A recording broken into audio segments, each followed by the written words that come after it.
The key to a successful gold dredge is efficiency. It's been pretty rough this year. 3,000 ounces. We can't keep going like this because I'll never make it. We got to get the hopper down there. We got to get the screen decks, the sluice boxes. What'd you buy? I'm excited. Let's go get it. You won't believe this.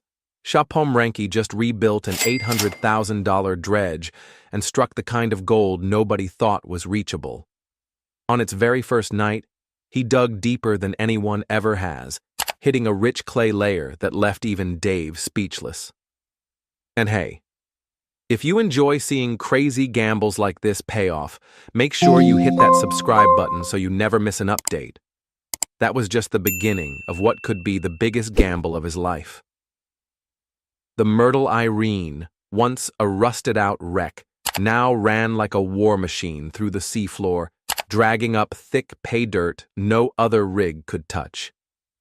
Tune in as Myrtle hits something so rich, even Dave nearly falls over at what's trapped in the sluice box. Built to dig, primed to run, Pomrenke didn't take a small step this time.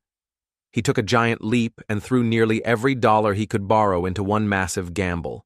After months of heavy lifting, sketchy deals, and fixing problems that just kept showing up, his monster dredge finally hit the water. The Myrtle Irene, now bulked up and rebuilt from the ground up, was ready for its first night shift. It wasn't some test run. This was the real thing, and it had to work. What happened next would either make him or break him for good. The machine wasn't cheap. It cost him nearly $800,000 just to get it back into fighting shape. That was on top of what he already owed for other projects. The Tom Cod lease still had nearly $1 million left to pay off.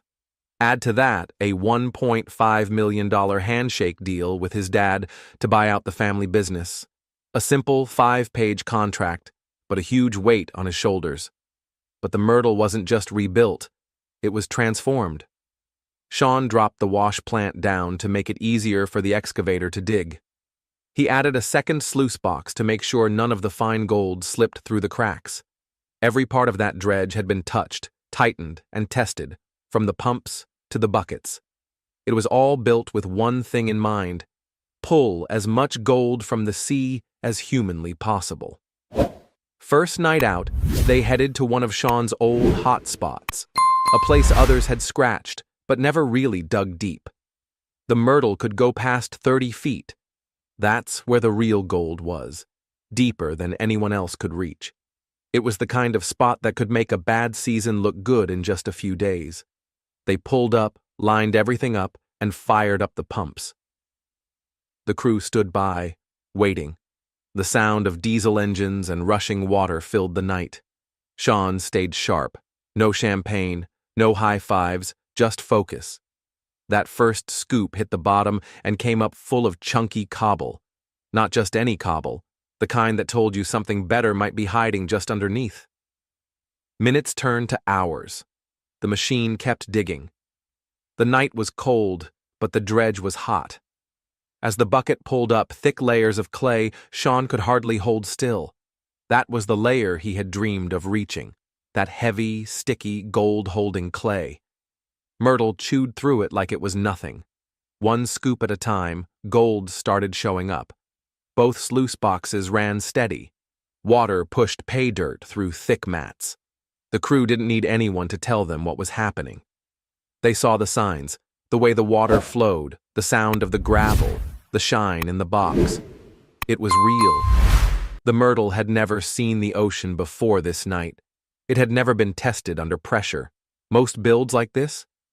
They fall apart fast. Leaks, cracks, slipped belts, overheating. But not this one. Not yet. It ran smoothly. Pumps stayed clean. No clogs, no blown hoses, no shutdowns. Shawn moved fast. He watched every hose, every valve, every tray. He had been thinking about this build for months, losing sleep over it, sketching ideas on napkins, calling in favors. Every bolt had a story. Every line had been double-checked. It wasn't just a build, it was a mission. Around the middle of the shift, Dave took a look inside the top sluice. Loose gravel, light flow, clear mats, all good signs. Then he spotted it. Gold. Not a fluke. Maybe not. Real gold, caught right in the middle of the box. Not a lot, but enough to get excited. Enough to know the machine was doing its job. They kept digging. One full cut, no breaks, no backup. Just clean work. When they were done, they shifted the dredge forward and dropped back in. No dragging chains, no limp hoses, just power. Shawn couldn't stand still. He paced the deck, checked every connection, peeked into every chute. The Myrtle ran like a dream. This was real. It was the first time it had ever seen action, and it was eating through the seabed without breaking a sweat. That night, the whole setup ran for hours without a single problem. No leaks, no pressure drops, no panic, just digging. The sun started creeping back up, and the Myrtle was still moving, still pulling in dirt, still catching gold. Dave, who had been unsure about the whole thing, now looked like he was ready to put a ring on the sluice box. He stood by the gold tray like a proud dad. He had seen plenty of first nights before, none like this. That one cut showed them everything they needed to know. The sluice boxes were wide, deep, and built to trap every flake. Even with just a few specks visible, they knew what it meant. That was just the start. If the first run looked that good, they had a lot more waiting below the surface. The Myrtle had proven itself. One night shift, one full cut, and it did not fail. All that time in the shop, all those late-night calls, none of it was wasted. The next move was simple.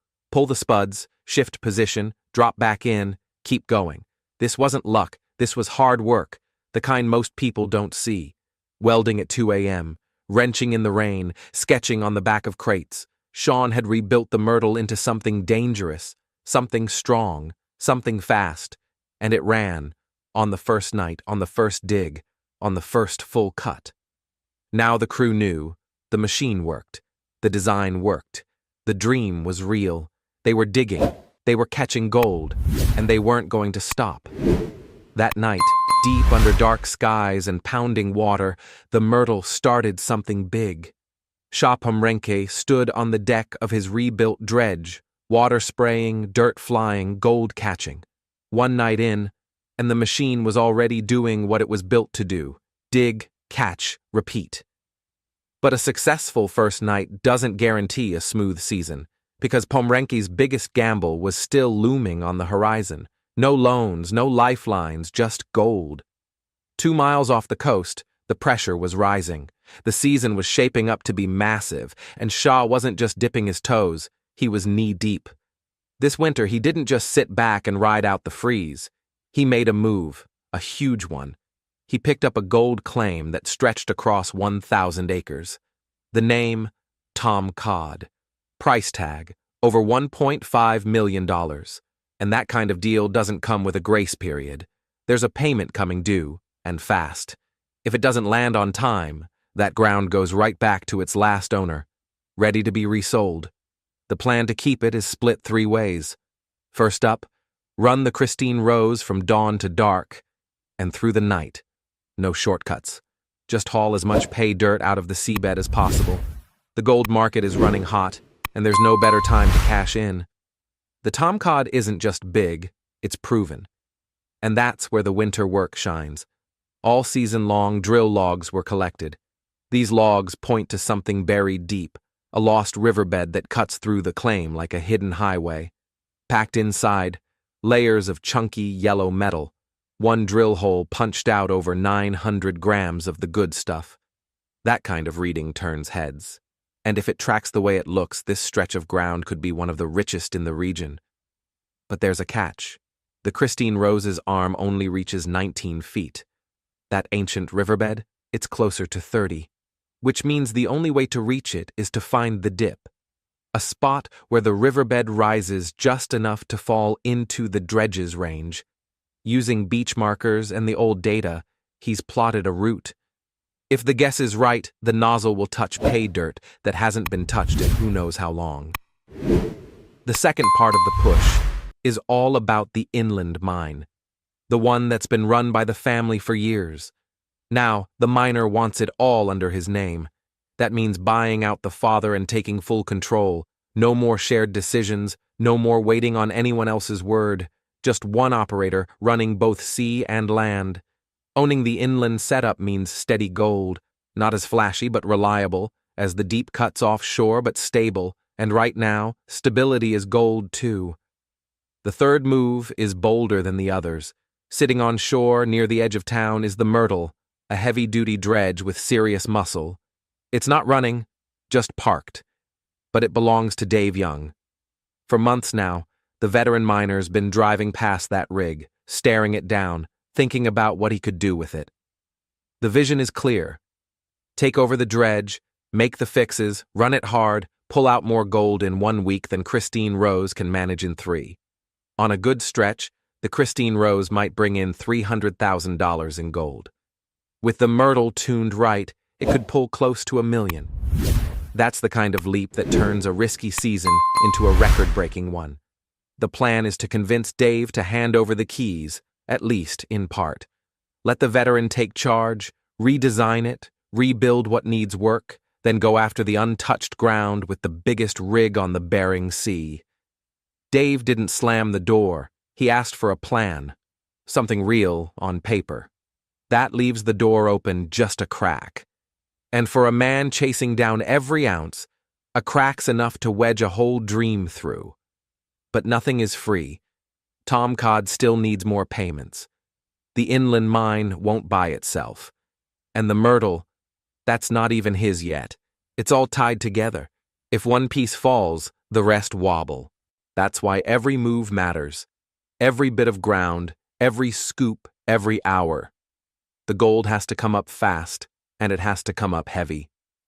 Back at the Tom Cod, the logs from the winter show a line that might be the old river's path. The miner tracked it across the claim, pinpointing the edge where it drops into the deeper part of the ground. He figures if he hits it at the start, near where the beach dips, it might line up just right with the dredge's reach. There's no margin for error. If it's too deep, that's time and money gone. Still, the signs are good. That 900-gram drill hole wasn't a fluke. Other holes came up strong too. Gold caught in every layer, heavier near the 30-foot mark. That's ancient river stuff. Not flakes, not dust. Real chunks. That's the dream. Out on the Christine Rose, the pressure is growing. The crew knows what's at stake. The machinery is running long shifts. Maintenance is tight. No breakdowns allowed. Every minute counts. Each load of gravel goes through the sluices with care. Any misstep and it's money lost. Back on land, the inland mine is quieter but steady. The focus there is bulk, not flash, but volume. Dump trucks run like clockwork. Wash plants rumble. The ground there isn't as deep, but it adds up. And when combined with offshore pay, it builds a safety net. That's if both parts run smoothly. If one falters, the pressure spills to the other. And the Myrtle? That's still on standby. Still parked. But the miner's working on the proposal. Not some rough sketch, real diagrams, mod plans, equipment lists, everything Dave might need to get on board. If that pitch lands, the season flips overnight. With the Myrtle, everything scales up. Bigger digs, deeper cuts, more gold, less waste. But first, the bills. The Tom Cod payment looms. Miss it, and that whole 1,000 acres goes up in smoke. Then there's the inland mine deal. That one's waiting too. And the Myrtle? Still just a maybe. With the Tom Cod payment coming due fast, Shawn's next move isn't just bold. It's all in, pushing every resource he's got toward one last play. 3 weeks to turn rust into gold. The captain had something big in mind. The Myrtle Irene sat dead in the water, worn down and almost forgotten. Most folks thought it was junk. But the captain wasn't like most folks. He dropped over $350,000 into the rebuild. All his own money. No loans, just belief, and a big risk. Meanwhile, his other rig, the Christine Rose, kept moving like a machine. Buckets dropped in, pulled up pay dirt, and the sluice caught gold steady. His second in command ran it smooth. The operation worked like a clock. But the captain didn't want just one solid boat. He wanted to own the whole shoreline. The Myrtle Irene had never worked right. The wash plant was too high. The operator couldn't see. The flow was off. Fine gold blew right through the sluice and back into the sea. The whole setup was sloppy. Fixing it wasn't just turning wrenches, it meant stripping it down to steel and building it back up. First thing, they lowered the wash plant. Now the operator could see where the dirt dropped. Next, they swapped the pump for something with real power. Then came the big fix, a second sluice spot. That meant better recovery. Even the fine flakes wouldn't get away. Everything had to line up. Water speed, angles, spread. One mistake, and the gold would still fly out the back. The boat was a mess. But the crew moved fast. The captain didn't have months. He had 3 weeks to get the Myrtle floating and working. That was the deal. His partner didn't want promises. He wanted results. The deadline was real. If they missed it, the whole season would be shot, and all that cash would be sunk. He brought the partner down to the boatyard, showed him around the Myrtle. No showy words, just walked him through the new build. From the cab of the excavator, you could now see straight into the wash plant. Dirt would go in, get blasted with water, and slide through the sluices. The flow system was cleaned up. It finally looked like it might do the job. Back in the day, that boat used to lose over half the gold it touched. 50 to 60% just washed away. Now, with the added sluice and better water control, that wasn't happening. The trays were showing color, the kind of yellow that mattered. It wasn't magic. It was adjustment, detail, and good hardware. The man didn't want just a boat that floated. He wanted something that could beat the Christine Rose. That was no easy task. The Christine was already the most efficient dredge out there, but he had built that one too. He knew what worked. Now he was aiming bigger. The Myrtle's bucket was massive, 5 times bigger than the one on the Christine. That meant it could scoop 5 times the dirt with every pass. More dirt, more gold. They wouldn't waste time digging small patches. They would hit the heavy sand straight in the bay, one scoop at a time, piling up pay. The pressure was heavy. Time ran fast. The boat needed to launch, or they would start losing real money. The captain didn't borrow this cash. He dug into his own pockets. If it failed, he felt every dollar. But the welders kept burning. The builders kept cutting, hoses, motors, frames. The Myrtle changed every day. It stopped looking like an old rig and started to look like something serious, something sharp. The system worked like this. Dirt from the seabed dropped in the hopper. Water blasted it apart. The flow pushed the lighter sand away, leaving behind the heavier gold. The first sluice caught the big pieces. The second sluice picked up the fine stuff. Every section had to do its job. Nothing was extra. It all had purpose. Numbers mattered. You had to know how much water to use. You had to control how fast the dirt moved. You needed the sluices at the right length, at the right angle, not too fast, not too slow. Just enough to let the gold fall and get trapped. Back on the Christine Rose, everything was dialed in already. The captain knew how much dirt came in with each bucket. He adjusted water flow by the second. The sluice was long enough to catch everything. The same rules had to apply to the Myrtle, just with a bigger system. The rebuild hit the mark. You could see the gold sticking in the mats before cleanups, showed nothing. Now they showed color. That was what the partner needed to see. Real proof, not talk. Every step had to line up. The frame was rebuilt, the pumps mounted firm, the sluices angled right, the lines cleaned out. The water pushed strong. The whole boat now looked like it belonged in the fight. The Myrtle had been a joke. Now it looked like a gold vacuum. That 5 times bigger bucket wasn't just for show. It could suck up the bay one load at a time. No more skipping past the heavy sand. Now they could dig anywhere. The man behind it all didn't take shortcuts. He had built before. He knew what worked. The Christine was his first monster. The Myrtle was about to be the second. Was the Myrtle smart, or just too much? Did it change the game, or waste time?